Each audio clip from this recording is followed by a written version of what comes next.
Assalamu alaikum wa rahmatullahi wa barakatuh. Une nouvelle intervention au sujet du cyclone Chido.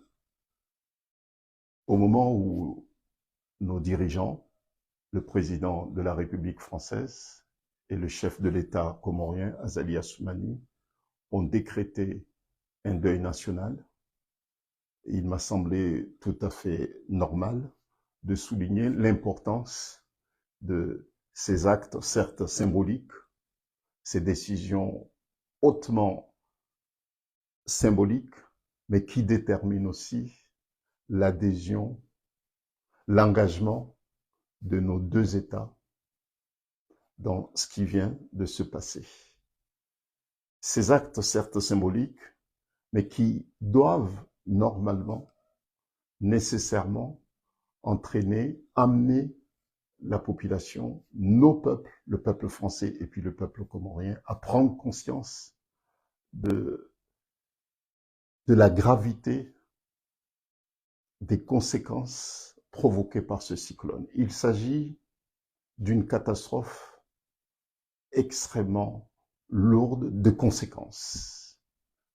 Cette catastrophe va incontestablement impacter la vie de nos compatriotes, de nos frères et sœurs de Mayotte.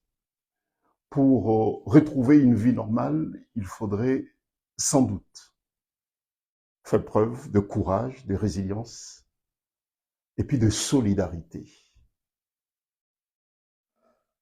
Je souligne, pour avoir été témoin sur place à Mayotte et puis à l'île de la Réunion, une prise de conscience des peuples de l'océan Indien sur la solidarité qui est nécessaire pour venir en aide au secours de ceux qui sont à Mayotte.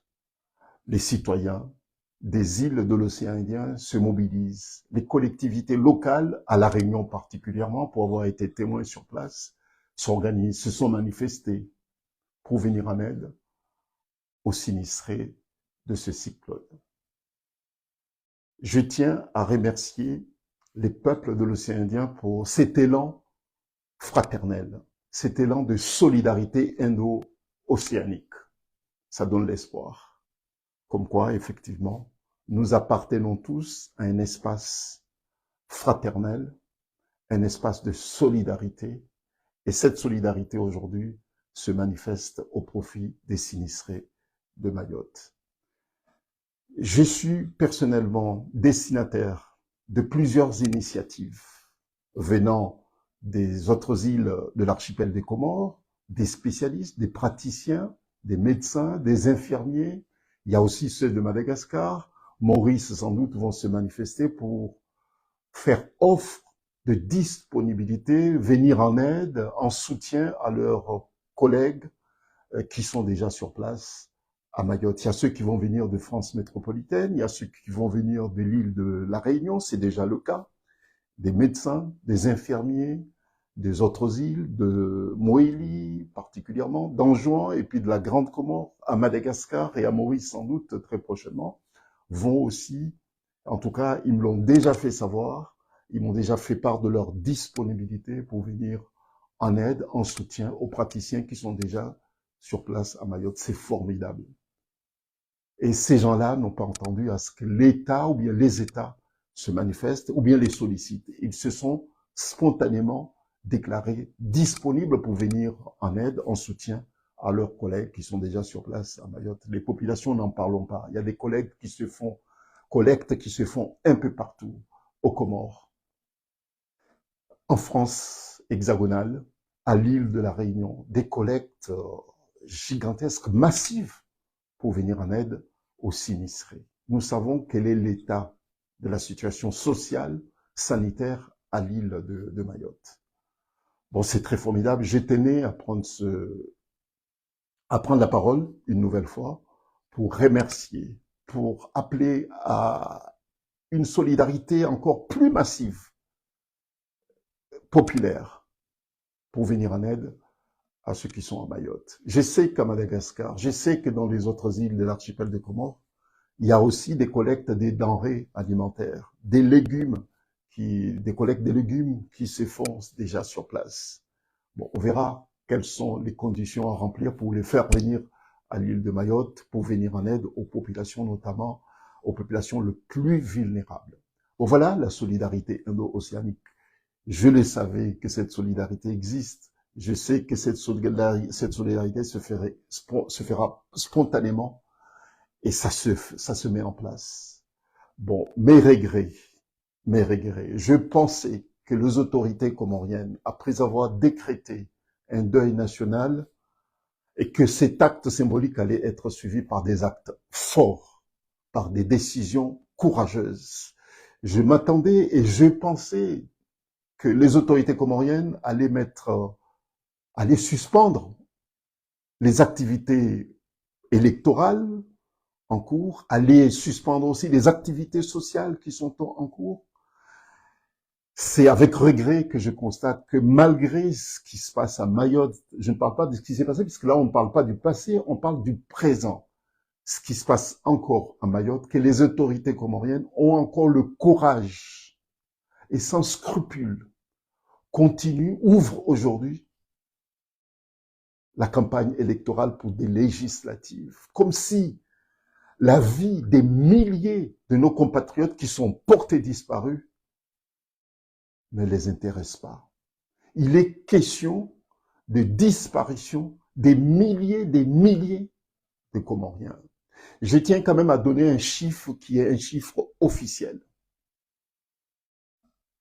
100 000 personnes vivent dans les maisons précaires. 100 000 personnes vivent dans les maisons précaires. Sur les 100 000 personnes qui vivaient dans les maisons précaires qui sont toutes rasées par le cyclone, 10 000 seulement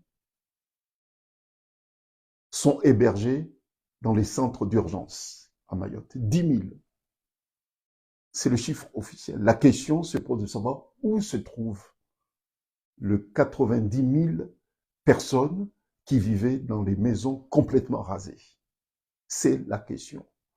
Je pensais que les autorités comoriennes, après avoir décrété le deuil national, les autorités comoriennes allaient se mobiliser les forces vives comoriennes qui se manifestent ici ou là, qui ont besoin de coordination, que les autorités comoriennes allaient se mettre à la hauteur, coordonner les initiatives citoyennes qui se manifestent ici ou là, mettre en place un centre d'écoute, un centre d'information, un centre d'accompagnement pour les familles qui sont dans les autres îles des Comores, qui n'ont plus de nouvelles de leurs proches depuis samedi dernier.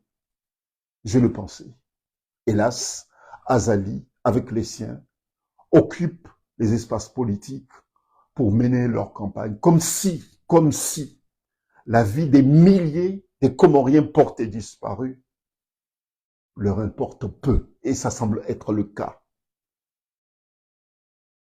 Je pense qu'il est temps que les Comoriens interpellent, bousculent Azali Assoumani et les siens pour dire que la vie des Comoriens vaut plus que cette campagne électorale. Il est temps que chacun d'entre nous assume ses responsabilités de citoyen. Il est temps que chacun d'entre nous résiste, se mette en colère pour dire que non, trop c'est trop. Comment pourrons-nous avoir le cœur de mener des campagnes électorales, de célébrer des activités sociales ici ou là, alors qu'il y a des milliers de vies des Comoriens qui sont portées disparues? Il s'agit d'une solidarité qui doit être manifeste, spontanée et massive. Mais il est vrai aussi que les autorités doivent donner l'exemple.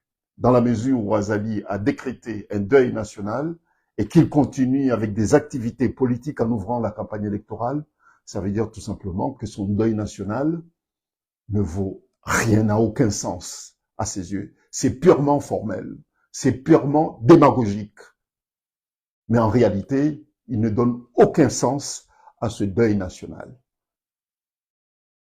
Vive la solidarité indo-océanique, vive la solidarité comorienne et vive l'humanisme qui semble se manifester spontanément ici ou là dans l'océan Indien.